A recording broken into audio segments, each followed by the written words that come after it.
Once again, it's here. The spookiest time of year is upon us. The beginning of the holiday shopping season.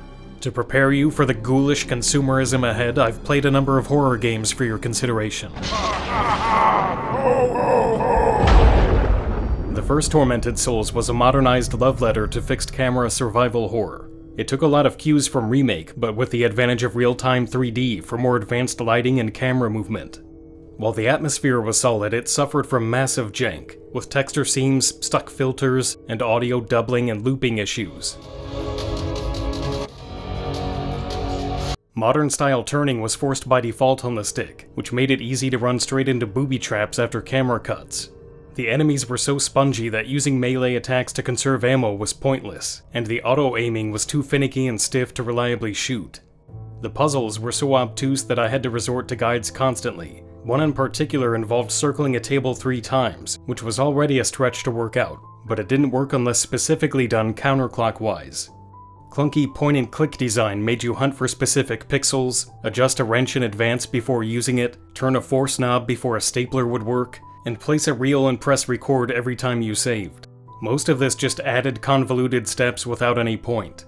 Countless other annoyances, like the map not opening to the current floor, kept the frustration at a constant simmer. Tape reels, the ink ribbon equivalent, were unreasonably limited, requiring long play sessions before the next was found. It was badly balanced given how easily cheap deaths could occur, but especially given how oddly generous the later game was with the reels. I wanted to like the game, but thought it was too rough to be worth playing over any actual Resident Evil. The sequel just launched, and with it comes the chance for improvements. Unfortunately, it starts off with another batch of issues, the first being its apparent DualSense support failing with no response. Steam input had to be manually enabled for the controls to work. The image will be stretched on ultra-wide displays, so if you have one, you need to use borderless full screen or disable scaling in the driver. HDR is listed in the options with a ridiculous million candela cap that can't be changed, but it's moot since the game only seems to output SDR regardless of the toggle. I don't know if the developer intends to add these features later or if they're supposed to be working now and aren't. The protagonist's hair flops around when the game is paused. Some graphics elements seem to be missing or glitched. You can check objects through walls. I know it's a small team and all, but jank is still very much on the menu. Though rest assured, the jiggle physics have been given the fullest attention. Bouncing right along, the sequel thankfully does play better than the original. Tank controls can be set on the stick now, and it's possible to move while aiming and reloading, which feels pretty slick. Weapon shortcuts have also been added to the right stick for quick swapping. There are still some issues to work out. The UI incorrectly shows R2 aiming when only R1 works across modes A and B. The new out-of-ammo animation is helpful, but it blocks weapon swaps until it completes, which makes frantic fights more clumsy. It's not hard to get stuck checking an empty gun when trying to quickly fire a different one. Tape reels now come in 2s on standard mode, which is enough to alleviate the long session issue of the original. You still have to ration saves, but the balance is more like classic Resident Evil now. The map is also much better, now opening to the current position and decently tracking points of interest. Puzzles can still make bizarre leaps of logic, but the game is more intuitive to follow, and I even started to enjoy some of the convoluted solutions. One of the most interesting mechanics from the original returns, with a lighter being needed to survive in dark areas. This blocks the player from using weapons or tools until a candelabra or light switch is found, which creates a lot of tension when enemies are near. It's a great idea that gets sloppily overused in both games. In the original, enemies would block passages with no way to dispatch them apart from just diving in and hoping to avoid damage, and the same can happen here. When chased, you can retreat to a light source, but that leaves you very limited space to fight in. The handgun is so pathetically weak that it's almost impossible to kill anything without dodging a few times, which can easily put you in the shadows to be clusterfucked to death. Again, I like the mechanic, but it should be reserved for set pieces with carefully planned enemy placements that avoid this kind of chaotic mess. One of the most common enemies is a stun lock on 4 legs, too fast to fight with anything but the shotgun, which doesn't get enough ammo to match the frequency of these things. Sometimes the hitboxes seem off, and you'll take damage without any contact. Enemies can stab or spit through objects while you often can't shoot 2 feet in front of yourself.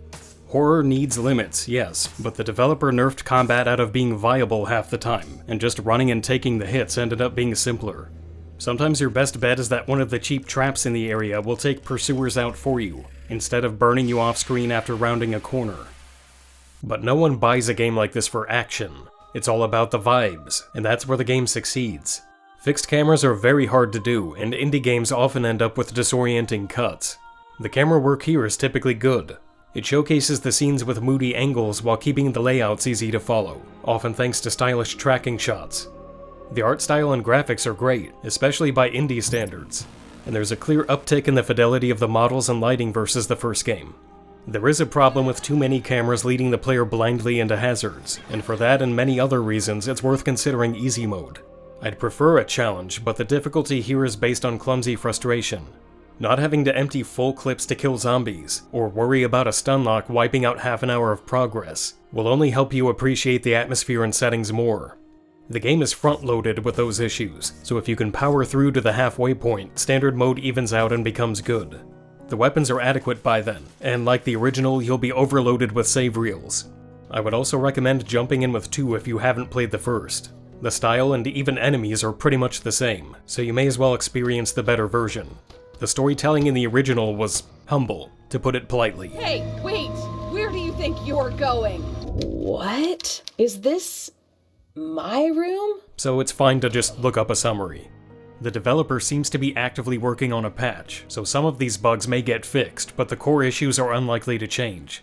I can only recommend this to hardcore fixed camera fans, who don't seem to be too numerous these days. But if you like what you're seeing and ain't afraid of no jank, then Tormented Souls 2 might be for you.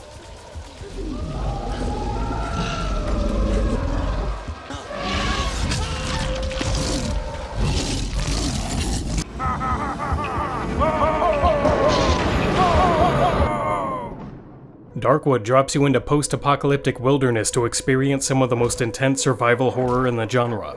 You explore and scavenge during the day to find the supplies needed to survive the night, which can only be done in homes with ovens and light sources. If you don't get near one in time, you'll be clobbered to death in seconds. It takes gasoline, wood, and other supplies to power generators and craft weapons, and a fair amount of your energy is spent just sustaining yourself cycle to cycle. Initially, your only clue that nightfall is near is a color shift in sunlit clearings. Spending too long indoors can leave you oblivious to the change. Getting caught far from your hideout can be panic-inducing, and passing the night itself is one of the most fraught experiences I've had in a horror game. Sometimes nothing happens at all. Sometimes beasts violently charge in and murder you. Other times they sneak in. Sometimes supernatural events wipe out the power and leave your pants thoroughly shitted in. Some of the happenings are hard to even explain.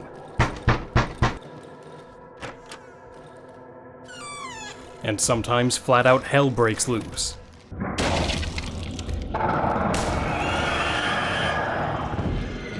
The game makes you truly grateful to hear the morning soundtrack cue signaling that you've made it. Even after dozens of nights, that tension never fades. It only gets more terrifying as you get closer to the end. Even when well equipped, it's easy to fumble something in the rush to barricade each night, like forgetting to turn on the generator that keeps you alive. Oh shit, oh shit, shit, shit, shit, shit, shit, shit, shit, shit, shit, shit, shit, shit, shit, shit, shit, shit, shit. Oh, that's better. While it's easy for your barricades to be overrun, the penalties for death aren't too severe. Your items are left in a backpack that's easily retrieved and you simply don't gain currency for that night. Should you survive, your reputation increases, allowing you to trade with merchants for various items. The goal of Darkwood is not to simply survive, but to make progress across the map, find and fortify new hideouts, and gain what you need from the NPCs to move forward. You also have to push forward simply because your supplies will dwindle if you stay in one place for long. Few games are this good at pushing you out of your comfort zone. Hideouts only grant you fleeting safety before being abandoned or destroyed, usually to be replaced with one in an even more dangerous and unsettling area. Even the ability upgrades aren't safe. You can only get a new perk if you also pair it with a blight of your choice. That may lead you to accept the default limits for the whole game, even though the upgrades would be a massive help. The map records each landmark but does not display any markers. You can only see where you are when standing near a building. This compromise allows the map to be useful while still letting the player get lost in new territory. Visibility is limited to a flashlight cone in front of your character. Enemies not in this cone are invisible, which makes getting chased especially nerve-wracking. I respect that limits like this are effective, but they ultimately sapped away my motivation to play the game. It gets annoying to take projectiles out of nowhere, and especially to navigate fields of invisible hazards. It's not hard to walk straight into bear traps, or to step on the many exploding corpses that poison you on contact. The right stick can direct the cone, but this also scrolls and shakes the screen, making combat clumsy and not in a good horror way. The controls are needlessly complicated with overlapping interfaces. Crafting anything out of wood requires gassing up a saw, moving wood from your inventory into its inventory, cutting one piece at a time, and then manually moving the boards back to your inventory. Gas is used like a weapon, with LT readying and RT pouring, while other items are used by checking with X, then pressing square to open an alternate actions menu. It's like the Windows 11 design ethos of making a task take as many clicks as possible. Executing the right prompts gets hard when objects pile up during sieges, so you may search a body or jump out a window instead of rebuilding a barricade at a critical moment. If you don't use a mouse, some menus have no cursor indicating which item is highlighted. I didn't even know that you could upgrade weapons multiple times because those options were blocked by pop-up windows. I have to assume the game was only designed with keyboard and mouse in mind, because every part of the UI is clumsy or broken on a controller. The paltry inventory is another headache in a game that revolves around scavenging. Even fully upgraded, an incredible amount of time is wasted backtracking to deposit items to make room for new ones. Yes, you should travel light and only take what you need, but that creates problems of its own. Loading up on supplies as I found them seemed like the sensible way to play, since it can be hard to find the way back later when the map gives no frame of reference for where they are. It's really hard. You also need lockpicks to open the small, easily forgotten crates you come across. Being so easily poisoned means that you'll be screwed without antidotes handy, and weapons can break in a single fight. At one point, I almost downed an elk but ran out of durability on a brand new weapon. I had to backtrack across the map to repair it, then search for the elk all over again just to smack it another time. Had I carried backup weapons, maybe I wouldn't have had room for the reward. I received a hotbar upgrade, which unlocks another weapon slot, but couldn't carry it. I had to ditch an item, then pick up the upgrade and use it as a normal item for it to apply. Why not just get the upgrade, which is how it works when crafting the same item at a workbench. It's not enough to carry equipment. Some of it has to be on the hotbar to work, which the game does not make clear. At least one death could have been avoided if my armor had been active. Upgrading the inventory is one of the most costly things to do and will delay crafting other important items for days. And when I finally cracked and did this, the game started giving me those materials for free. This also happened with other high-value items. Maybe it's just bad luck, but the game has a way of always unfolding in the most frustrating way it can. And it's hard. Box storage is not shared between hideouts, so it will take several trips to transfer supplies to a new area, wasting at least one day. A bike courier is there to help with this, but ringing his bell appeared to do nothing. Again, that cone of vision means that you have to check a specific spot along your perimeter to notice him. Even with his help, the delivery takes a day to show up anyway, unless you're able to save scum and reload. Some NPCs also offer isolated storage that will require backtracking to later for anything that you put there. When my storage box also filled up, dropping items on the ground Resident Evil 0 style became the only way to manage. The game ground to a halt. I wasted cycles trying to craft and sell as much as possible, only to discover that some items aren't accepted by any traders, despite listing a value. At that point I cheated the storage size, and it was an immediate relief. Hours of tedium spared with no horror lost. In fact, the game was scarier because I could actually play it again. And lest you think I removed the challenge, the inventory was still a pain in the ass that had to be dumped constantly, and even the cheated storage filled back up. There's a reason Capcom bent logic to make item boxes connected and infinite, and it's that even horror games need to be enjoyable. Any mechanic, no matter how onerous, tends to have its fans, and I expect the comments will cry skill issue. Fair enough. I have never claimed to be good. But the trick to a great horror game isn't just throwing limits in, it's choosing limits that gel together in an appealing way, and I think Darkwood stumbles there. That shouldn't dissuade you from playing, since the incredible gameplay loop is worth the constant UI fiddling. The pixel art is just detailed enough while still leaving a lot to the imagination, and it holds up very well against the recently announced 3D sequel. The soundtrack creates a strong otherworldly vibe through micro-polyphony, with vocals and instruments forming a wall of anxiety. Sound in general is used extremely well, and communicates more about the happenings at night than the visuals do.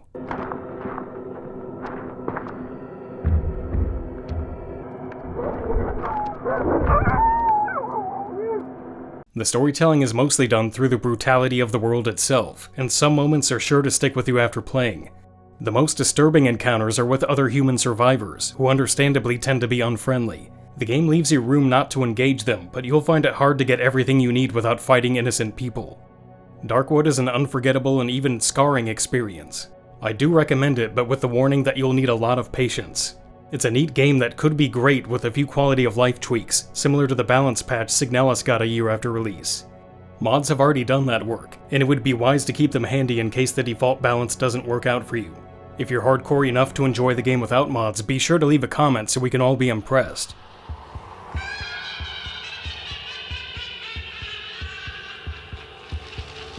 Wait.